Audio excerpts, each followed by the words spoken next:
Welcome to the Digital Cinema Society.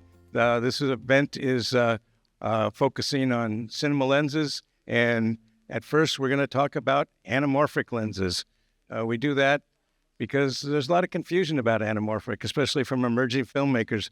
They think it may be just a wide aspect ratio, but of course these guys are going to tell you there's a lot more to that. And we have a real expert in the field, a filmmaker, and well, he's more than a filmmaker. He pretty much wrote the book on lenses. Literally, he wrote the book along with Christopher Prop's ASC. And we're going to give away one of those books later. But let me tell you about the other people on the panel. We have Tommy Rose from Panavision. We have Chris Deanna representing Cooke Optics. Dan Keynes for Atlas Lens Company, and Sean Ruggeri for Laowa. So, take it away. Thank you, James. Appreciate it. So we saved the best for first. Is that how it works? I'm Jay Holben, Associate Member of the ASC, contributing technical editor for American Cinematographer magazine, and as James said, the co-author of the Cine Lens Manual. And I get to talk to these four gentlemen up here very, very quickly. We've got 20 minutes to talk about anamorphic lenses. So, Tommy, I'm going to start with you because you brought this baby with you. Let's talk about the origin of anamorphic, which starts with this guy right here. Sure. Kind of, yeah. Thanks, Jay. So, yeah, this was just thought it'd be a fun show and tell piece. But I guess we go through the quickly anamorphic history. We have like Henry Chrétien design coming up with it in the World War I era for tanks, military tanks, to get a wide angle field of view. 20th Century Fox bought the rights to that to start CinemaScope in like 1952 and released a movie called The Robe, which was the first anamorphically shot movie. And then Panavision came around in 1954. Basically as a response to all of the different anamorphic processes that were happening in those early days, we started making projection lenses that had variable squeezes that basically helped the different taking lenses for exhibition purposes. You could change the squeeze on the anamorphic projector lens for each individual studio's anamorphic process. And then from there, we started making taking lenses in 1955, which was 125 squeezes lenses that were married to 65 mil film, and that got you a aspect ratio of 2.76 to 1. So that was our beginning of anamorphic taking lenses. And in 1958, we started making these 2x squeeze anamorphic lenses, which are actually a combination. We acquired all of the gear from MGM Studios. And this was an MGM lens, which was a CinemaScope front end, and then Panavision back end. And so that's basically what this lens would have been one of our first 2x squeeze for 35 millimeter capture. And that's sort of from there on. We kind of the design behind this was implemented a guy named Walter Wallen, who was a guy we hired subcontracted really, who was a lens designer who took the idea of using counter-rotating astigmatizers. So that's been the design that's been in all of our lenses up to today. And it was a way to combat what was called at the time anamorphic mumps. So anamorphic mumps was an issue when people would come in for close-ups on anamorphic lenses. They would get real kind of wide and fat, and so basically using thing astigmatizers, it's actually you have a positive and a negative that work in conjunction with each other, and as they rotate, you're actually able to change the squeeze slightly. So as you come in closer, you're actually able to you change your squeeze and actually combat that mumping effect. So that was our, kind of our genesis. How Panavision became super popular was the anti-mumping. And from there on, we've been building lenses since for 70 years now. I'll give you an A+ on the history. Oh, thank you.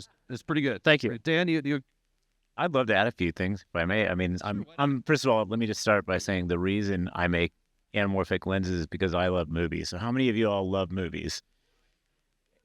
Well, you're in the wrong, you found the wrong hall, buddy. So I have to credit Panavision for inspiring me to want to make lenses because I saw the movie Punch Drunk Love and I was like, why does this movie remind me of all my favorite movies that I grew up watching in the 80s and 90s? And I found out they use Panavision E series, G series, and some C series.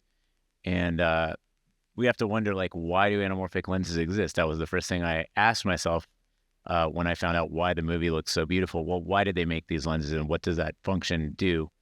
And the reason anamorphic lenses were made for cinema is that people stopped going to the movie theaters and started watching the Netflix of their time in the 1950s, which was television. So people stopped going out to the movie theater and spending money on their popcorn, parking, hot dogs, and the movie, and just stayed at home and microwaved a dinner and stayed on the couch like we do often today.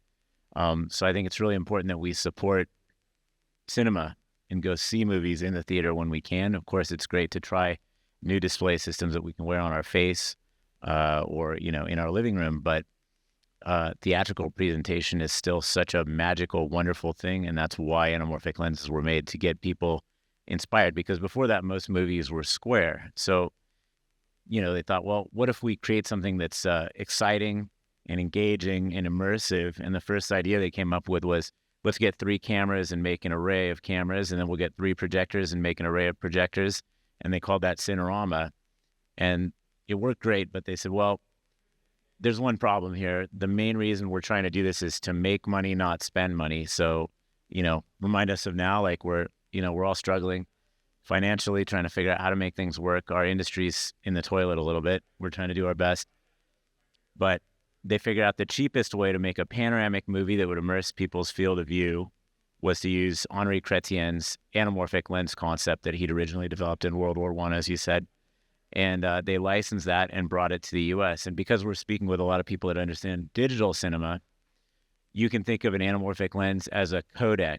It's a hardware codec. So it's compressing a wide-angle field of view onto a square strip of film and making that panoramic image.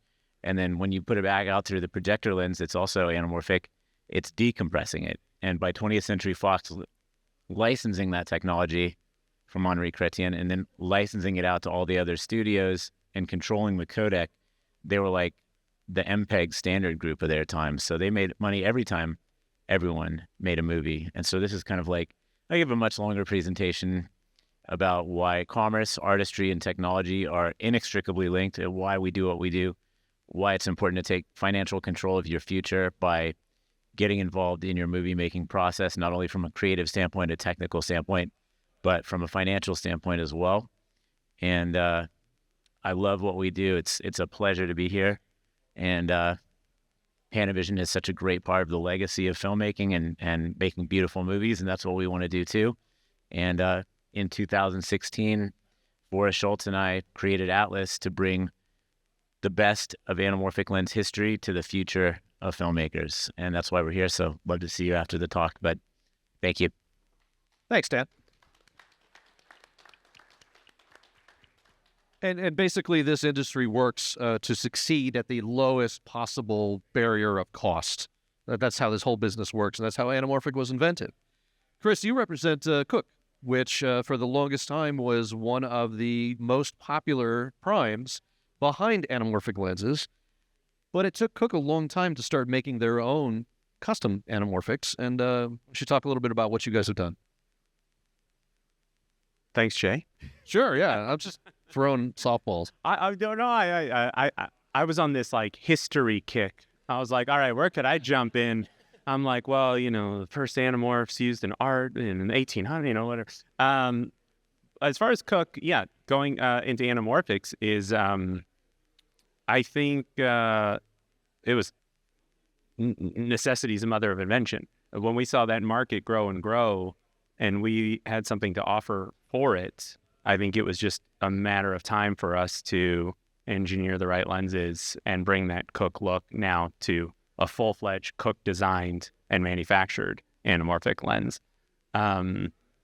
We certainly had the capabilities. I think we needed the ingenuity, and we needed that vision to finally come forward with internally we call them their S6 lenses, those Super 35 anamorphic lenses. which are just phenomenal. I'm actually looking forward to the panel later on character, because I was kind of hyping myself up, like, okay, people like to nitpick certain things. I want, why does your lens have more distortion? Why does your lens have more, breathing? Why does your lens? I'm like, okay, I'll be ready for all the negative questions. Cooke's entry into this, Cooke certainly created this baseline for quality. And I'm not going to say that the company did that with intention. I think a lot of it was happenstance. A lot of it was having come up with cinema. Our company was founded in 1893. That's about prime time for the birth of cinema. See what he did there? Prime. Fucking lenses. And, let's get back into history. But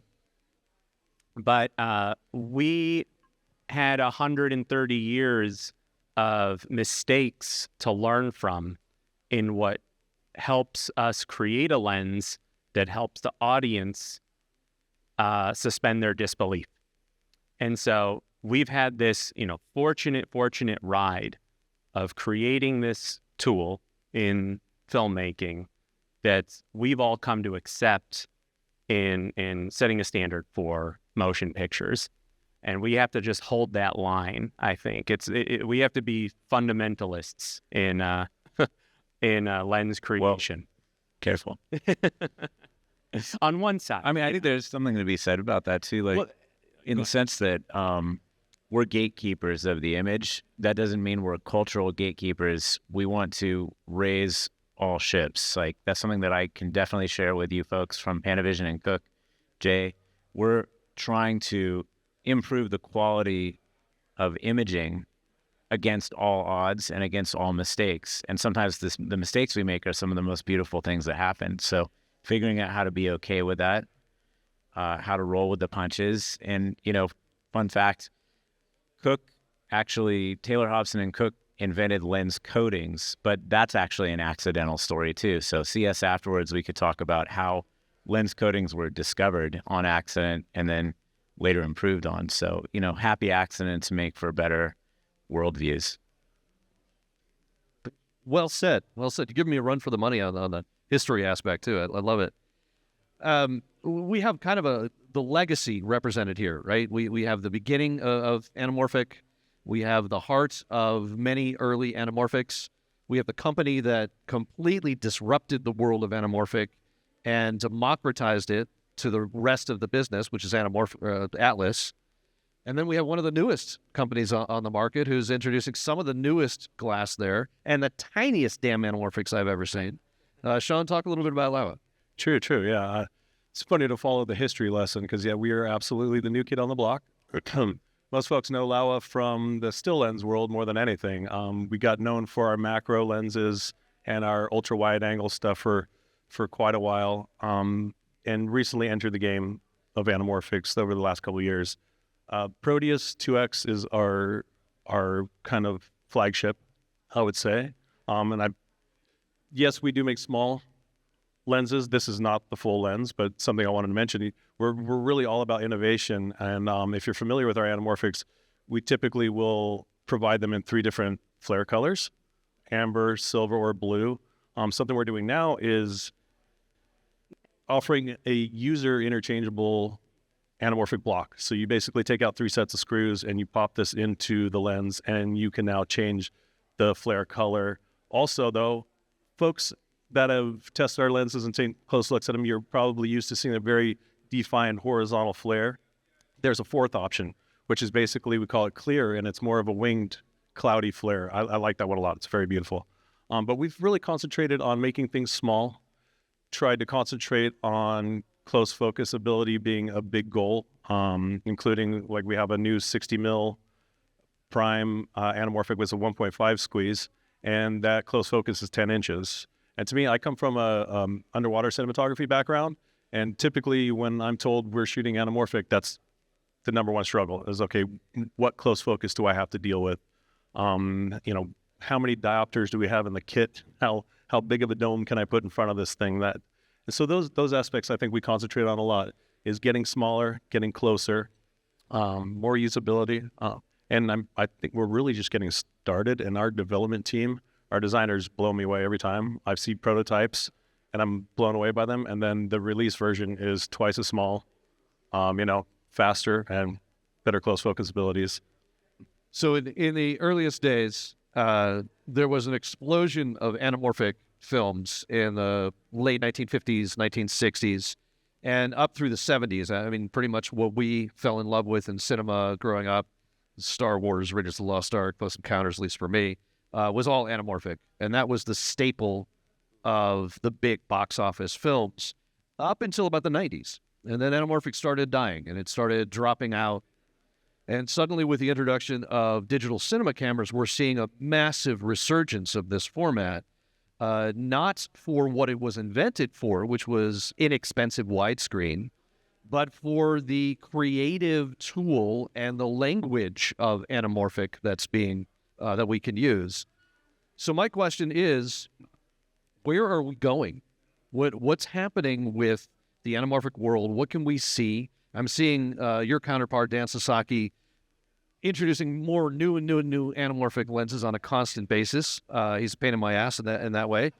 But we're introducing more and more products, Laowa, like that. So let me pose it to you first, Tommy. What do you see as the future? Where are we going? And what is the next innovation in this format? Yeah, I think where we're going is constantly listening to customers. I mean, that's basically our biggest philosophy, is like, what is where are people moving in this industry? What we're finding now is actually it's coming back. It's very cyclical. We're coming back to our roots. Our roots were the weaker squeeze lenses, that 125 squeeze. Our most recent release is the Ultra Panatar 2s, which are basically sort of a play on that original lens design.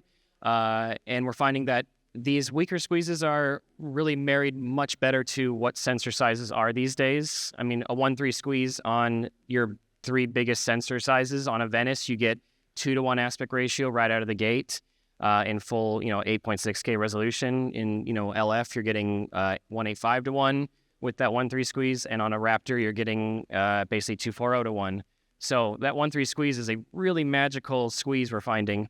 And they look beautiful, and it still gives you characteristics of anamorphic. You've got what we call like our 5 pillars of anamorphic. We've got disproportionate breathing. We got magnification and perspective characteristics, focus roll-off, breathing, and bokeh, and flare for that matter. All these things still are inherent in these designs, and we're still sticking to that. We're still trying to keep it having that classic anamorphic look, while still kind of responding to the demands of resolution requirements from, all these streaming studios. So the future is basically constantly listening to the industry, finding how we can swerve. We're doing experimentation in vertical squeeze anamorphic for more portraiture photography in like large format systems. We're basically constantly listening and, swerving. And I think the future is really is up to the filmmakers that are kind of telling us every time we have a new show coming out. They have new demands and new ideas, and that's who knows. But I think as of now, it's maximizing the amount of effective pixels. So weirdly enough, when digital first came out, anamorphic was not a technical advancement attribute. It was worse off because we now had to crop a 1.78 sensor to like 1.2-to-1 in order to get your 2.40 in digital capture. Now we're finding it actually is there isn't a technical reason for shooting anamorphic, and that's why it's, I think, not only because of its visual aesthetics, but because of its the technical aesthetics of it are better than a spherical lens in our opinion. Them's fighting words. Watch out for that. Go ahead, Chris. Where we see the future of anamorphic is going beyond the camera, and not just I don't want to make anamorphic definitely has this aesthetic connotation. We all get romantic about these choices that we pick and what cinematographers pick to use. But there's also a lot of quantifiable aspects to it too. And what we're trying to do is increase lens metadata information, and not just metadata, but also go through distortion data, provide creators with as much information about an anamorphic lens as possible, so you won't just see the effects of what our optical designers are doing on camera. You're going to see it in the next video game release, in the next Pixar film, and we're going to have original designs that go there too, not just mimicking what they might see, existing in cameras. We want to go beyond camera when it comes to anamorphic lens design. And I want to see, to be honest, what going back to history a little bit, one of the original intentions behind anamorphic was increasing field of view. They wanted immersive field of view in auditoriums, and they really wanted a 3-to-1 ratio. But having that wide an auditorium, having that wide of a screen in existing auditoriums just wasn't architecturally feasible. You couldn't convert cinemas to 3-to-1 very easily. And so compromise year after year, you have eventually end up with CinemaScope 239 or 240 to 1, which is beautiful. But I'd like to see 3-1 one day. I'd like to go to the Sphere in Vegas and see a 3-1 film, something like that, So besides just, informing VFX workflows, video games, things like that, I'd also like to see us push the optics a little bit too while we're at it. And especially with these exciting new venues like these LED domes that are available, we can give you images on there now optically, and they'll be beautiful. Dan?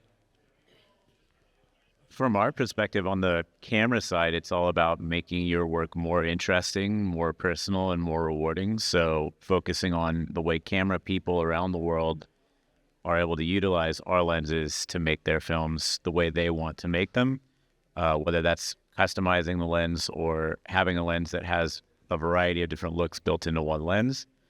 But also on the distribution side, as noted by my colleagues here, there's so many new variants of ways to view things in display. One of the things we've pioneered is rotating the camera so you have a tall sensor, and then using our anamorphic lens to fill that sensor that's taller, but deliver a 1:1 or near 1:1 aspect ratio. We call that Atlas Scope 90. And funny enough, they were doing that even back in the pre-CinemaScope days in France with some of the world's fairs. There's a Montreal film that they use actually like an Iron Cross distribution where they filmed different panels. And so it's really fascinating to see the possibilities in distribution, and not only in theaters, in new venues that are experiential, but inside augmented reality experiences and virtual display systems. So coming soon to you, a digital Atlas experience where you can actually reconfigure your worldview to be anamorphic. And we see it in animation all the time these days too. So hopefully in the next Pixar film. Sean? My impression is that Laowa is really concentrated on the end user experience. So I think where we're heading is trying to open up anamorphics to a lot of use cases that traditionally they might not have been in.